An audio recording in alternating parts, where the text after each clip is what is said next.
Okay, as I mentioned to you, I was going to do a teaching on the Rich Man and Lazarus, because many times that parable is used as if it was not a parable, and it's used as a real example of what Christians sometimes teach regarding what's happening to people in hell. And you'll see, and I'll bring it up when we get to it. Now, I have done an extensive study on it, and I've written it all out, so it's pretty concise the way I've written it out, so I'm going to just read it.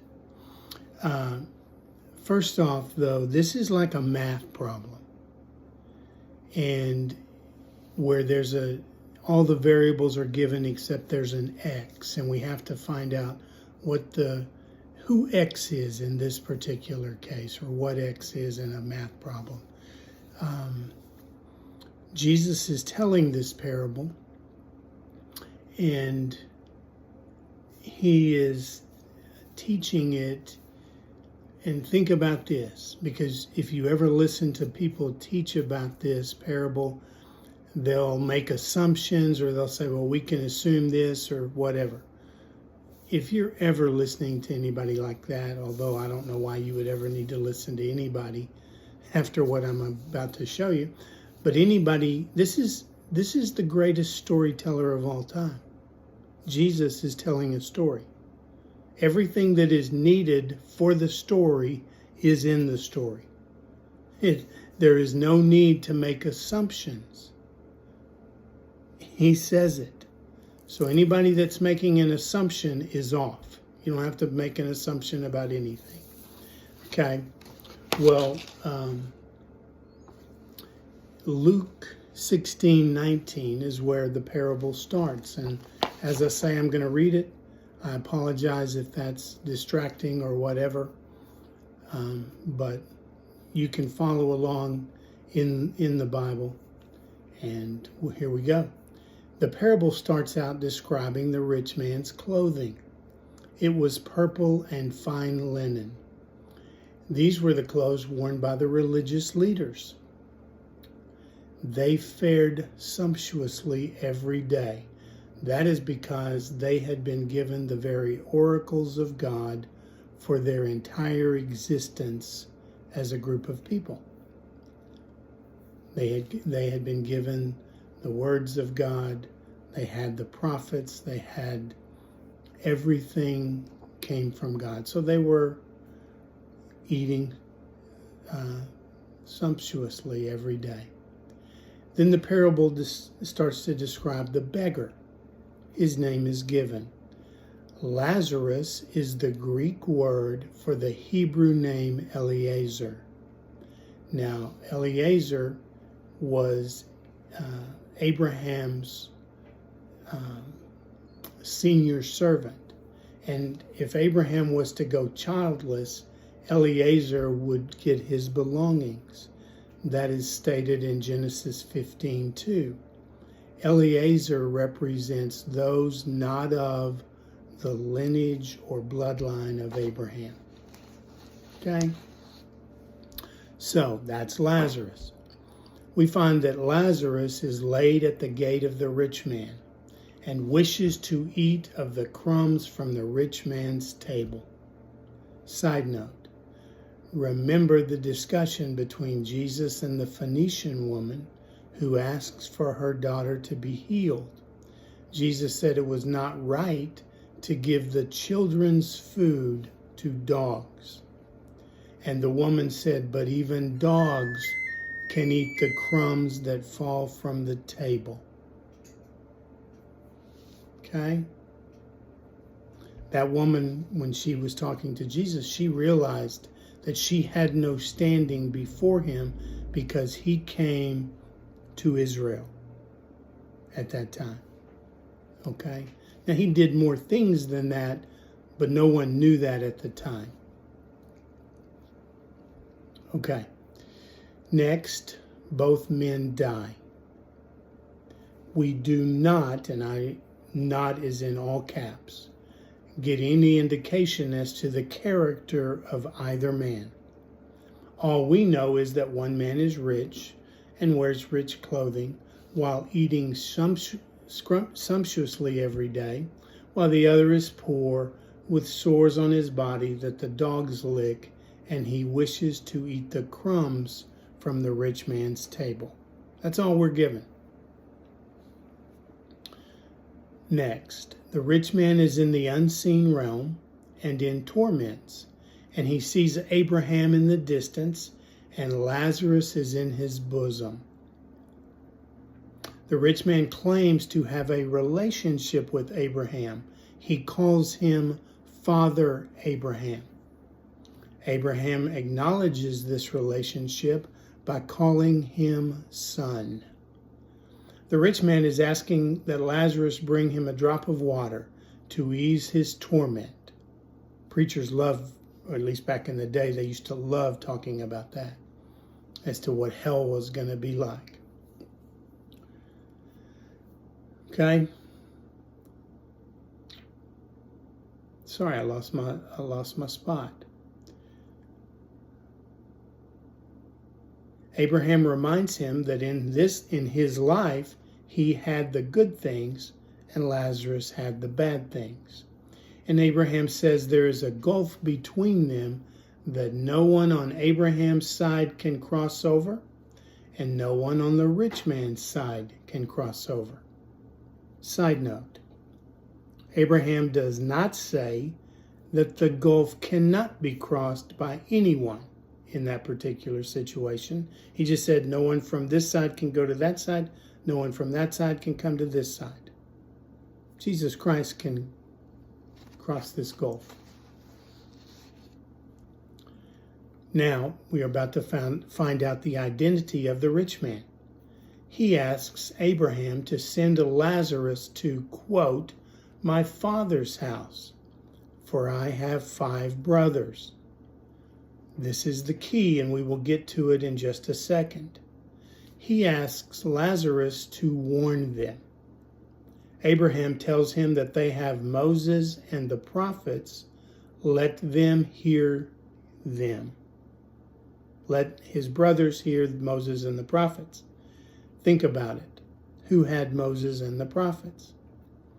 Then the rich man says, if one came to them from the dead, they would listen. And Abraham says, no, if they didn't hear Moses and the prophets, they will not be persuaded, even if one comes to them from the dead. Side note, what is about to happen in a very short period of time? Jesus is going to be crucified and raised from the dead. So Jesus is prophetically telling them that they have had Moses and the prophets this whole time and not listened to them, and now one will come from the dead to speak to them, and they will still not listen. Okay? So let's figure this out. Who had Moses and the prophets? The Israelites, the 12 tribes of Israel. But remember, we talked about this in the other videos. After Solomon, the 12 tribes split into 2 nations, the house of Israel, the northern kingdom, and the house of Judah, the southern kingdom. They were 2 separate nations with separate kings, and God sent individual prophets to both of them. The house of Israel was given a divorce by God in 721 BC with the Assyrian conquest. They were taken out of the land and spread throughout the Assyrian Empire. The southern kingdom was still in existence and still married to God. They had been taken into Babylonian captivity in 588 BC for 70 years before they were allowed to return.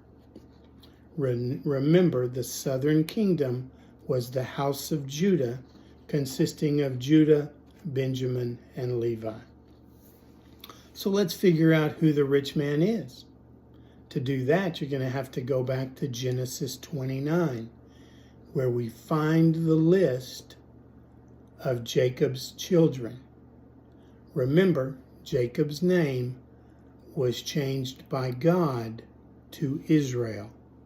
Also remember that Jacob, Israel, had 2 wives because he was tricked by Laban.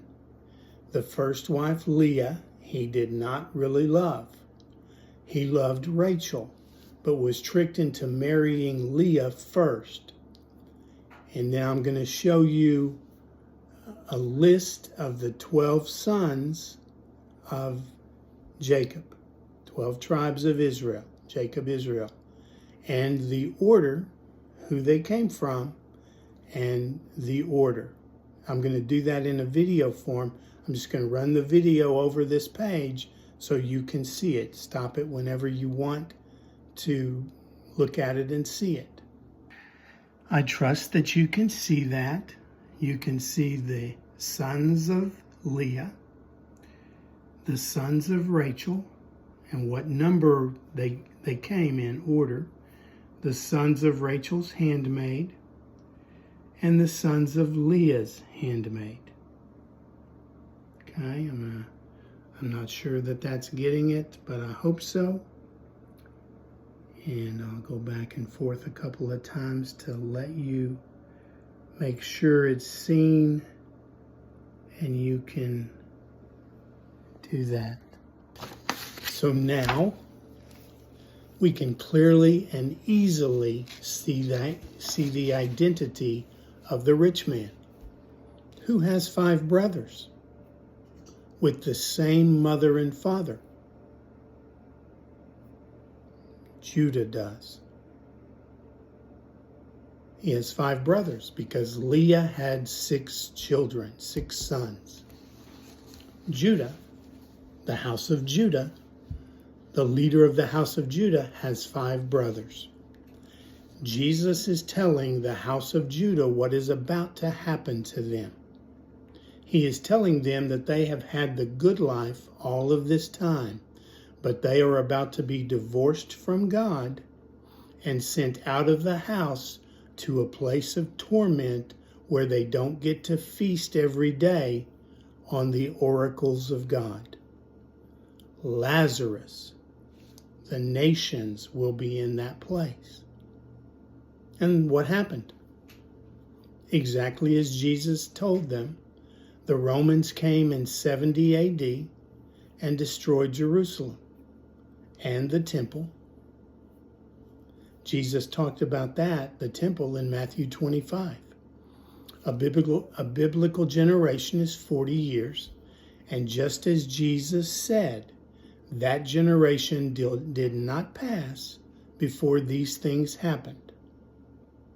The house of Judah was scattered. Okay, what else happened? Paul came with a new message, a message that had been hidden in God.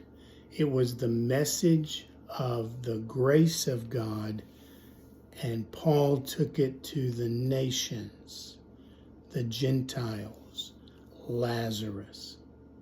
It was the message that God had hinted at to Abraham, but it was not known before this. So there you go. This was a parable to the house of Judah, explaining how everything for them was about to change. Okay? This is not preaching hell and what hell's going to be like. Nobody's experiencing this right now. Hell, etc. This was what happened to the house of Judah. It was a parable to them. And what happened? They had Moses and the prophets. They did not listen to them. And guess what? Jesus rose from the dead, and they rejected him as king, saying, "We will not have this man to rule over us." Exactly what the parable tells you is going to happen. The rich man is the house of Judah. Okay? So get all that thinking out of your head. And this is how, I don't even know the word to use, how horrible the teachings are in Christianity, where they get stuff completely wrongly and use this parable to teach that, oh, people are going to be sitting there and they just want a drop of water to quench their thirst. No. This happened. It already happened, and it happened to the house of Judah. It happened to those religious leaders who wore the purple robes and linen, and who had had the oracles of God their entire existence. I love you all.